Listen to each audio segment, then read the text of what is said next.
alô você, bom dia família dos devotos, que Deus abençoe você e sua família. E o nosso quadro Saúde e Fé, minha gente, tá na estrada para falar de um assunto muito importante, minha gente.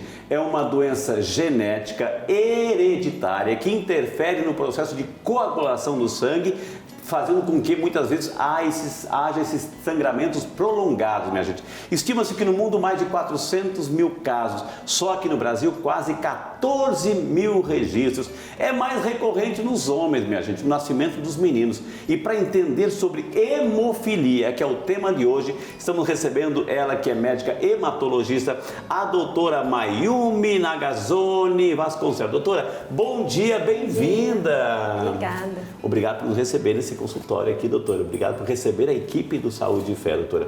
Doutora, hemofilia, né? Hemossangue, filia é amigo, ou seja, todos nós devemos ser amigos do sangue, né, doutora? E aí, quando é que isso aqui é uma doença? É uma doença que ela é caracterizada pela deficiência de um fator de coagulação. A mais comum é a hemofilia A, que é a deficiência do fator 8, e a gente tem também a hemofilia B, que é a deficiência do fator 9. São dois tipos, então? Sim, são dois tipos principais. E essa deficiência do fator de coagulação, ela leva a um distúrbio, né, da coagulação.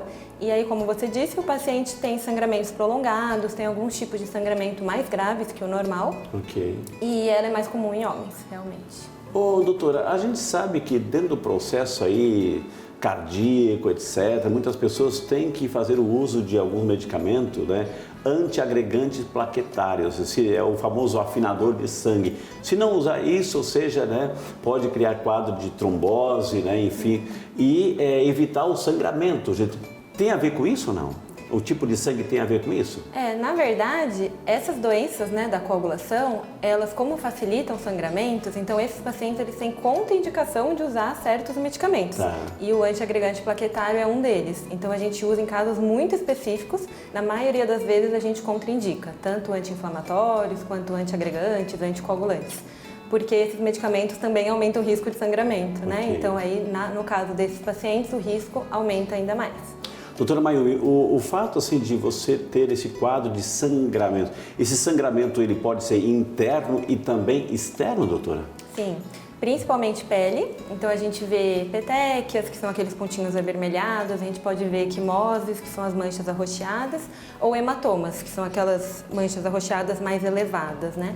E além disso, a gente pode ter sangramentos internos, então tanto de articulações, musculares, de sistema nervoso central, gastrointestinais, então podem ser sangramentos tanto exteriorizados quanto não exteriorizados. Aquelas veinhas que a gente tem na pele, assim, telangiectasias, assim, isso também é consequência, pode ser?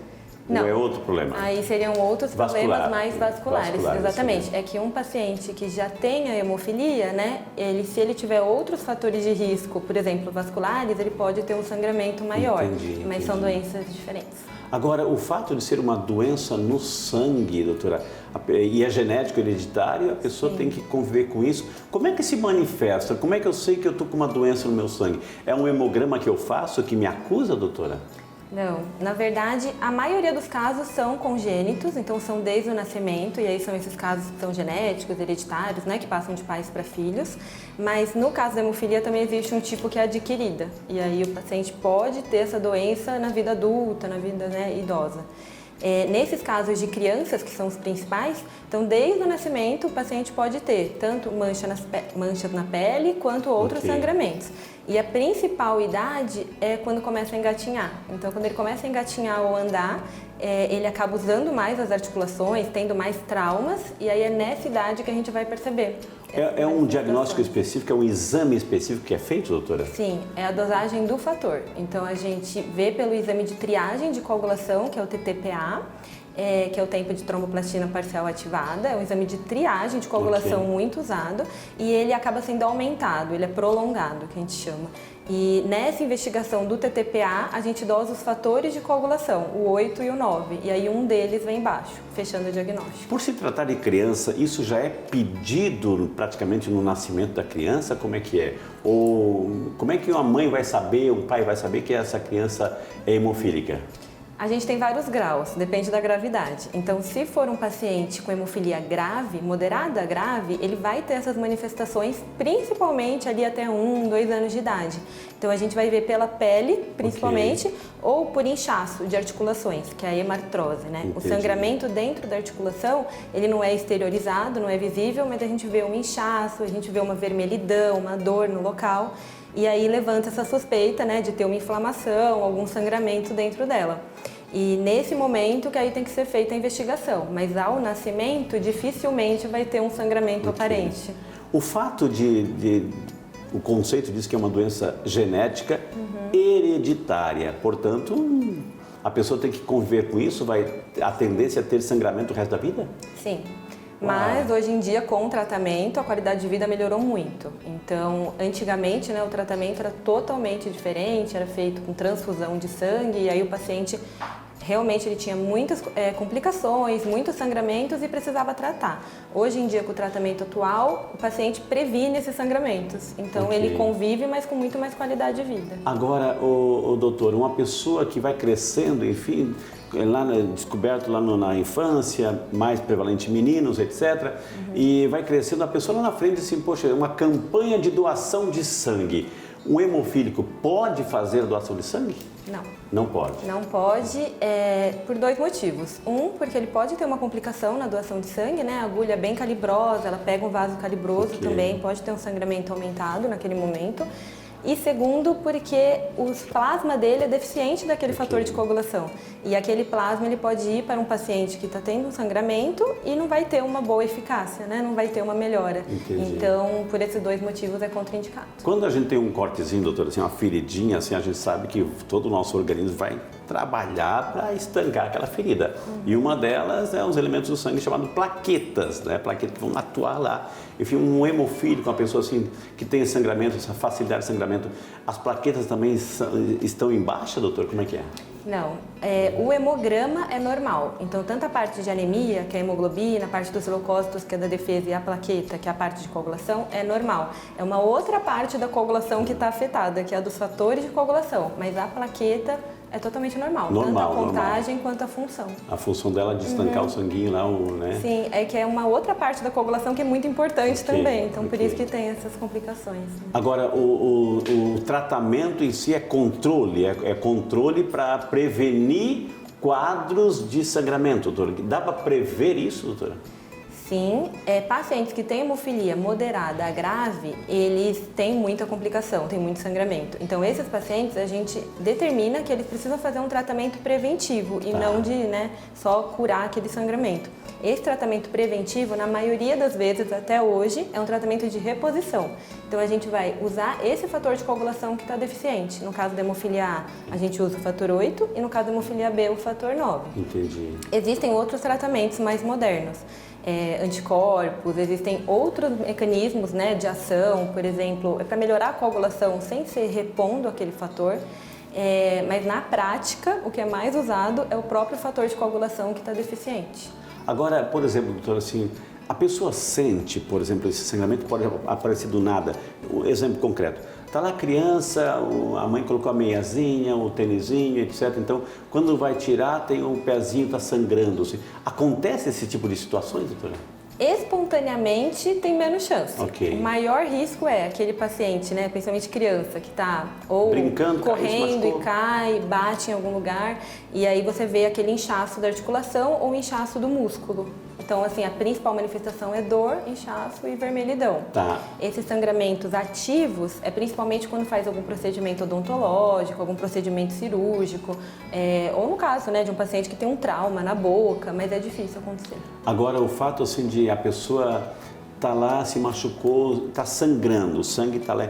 É difícil, né, a coagulação, é difícil parar e estancar aquele sangue ou vai derramar uma boa quantidade aí, doutor? E o que fazer nesse momento? Porque a mãe entra em desespero, a criança tanto sangue ali, parecendo, e daí, doutora?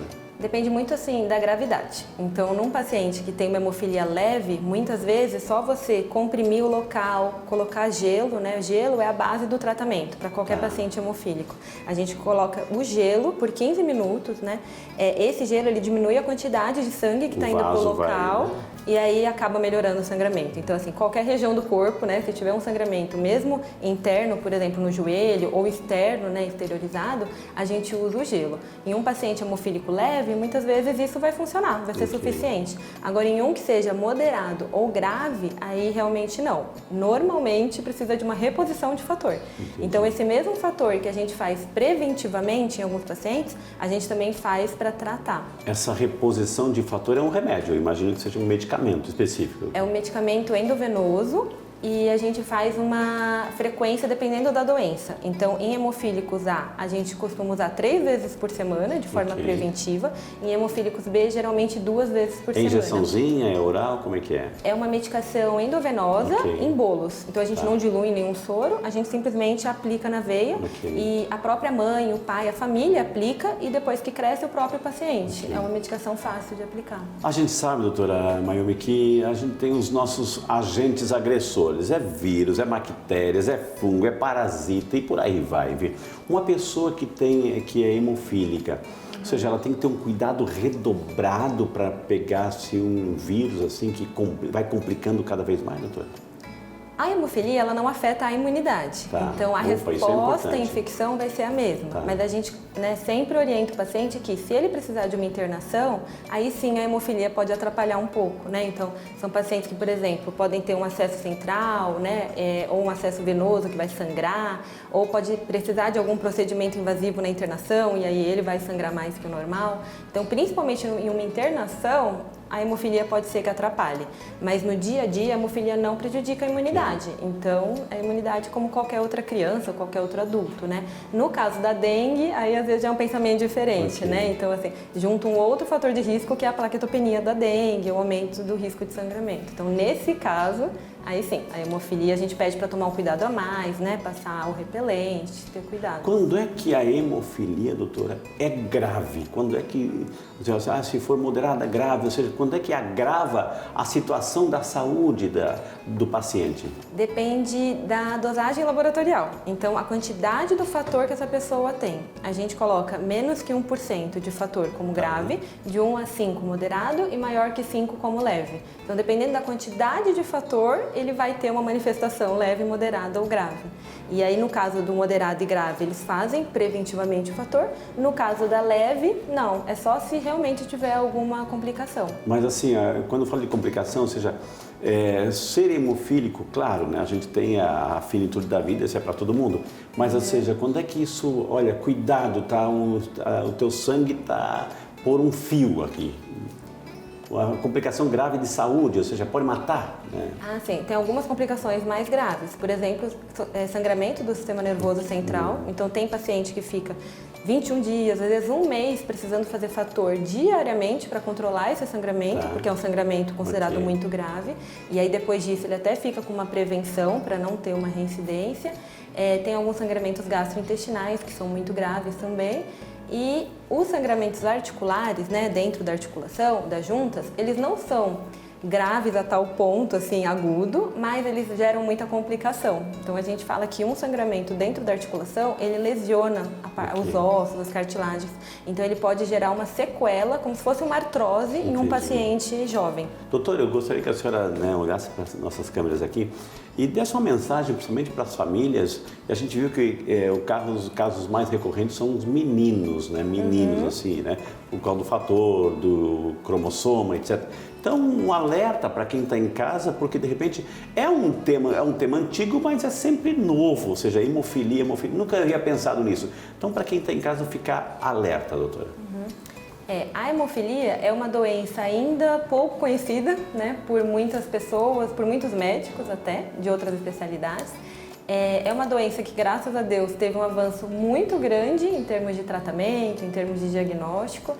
Na última década, a gente tem visto que os tratamentos têm melhorado muito a qualidade de vida do paciente e é um privilégio, né, desses pacientes poder contar com todo esse tratamento via SUS. Então, a gente percebe que via SUS eles têm todo o tratamento gratuito, né? A maioria dos tratamentos mundiais já estão no Brasil. E esses pacientes só precisam manter o acompanhamento em hemocentros, então são centros de tratamento da hemofilia, para conseguir, né, esses medicamentos de forma gratuita. Então, é uma doença ainda desconhecida, mas que já avançou muito nos últimos anos. Que maravilha, gente. Conversamos com a doutora Mayumi Nakazone, origem? Japonesa, né? De Vasconcelos, aqui nossa médica hematologista. Foi uma aula. Os contatos da doutora Mayumi estão todos na tela para você saber mais informação. É tudo, minha gente. E a gente agradece de coração a simpatia de pessoa e uma entrevista esclarecedora. Muito obrigado, doutora. Obrigada a vocês. E a gente devolve para os estúdios do Família dos Devotos. Alô, você!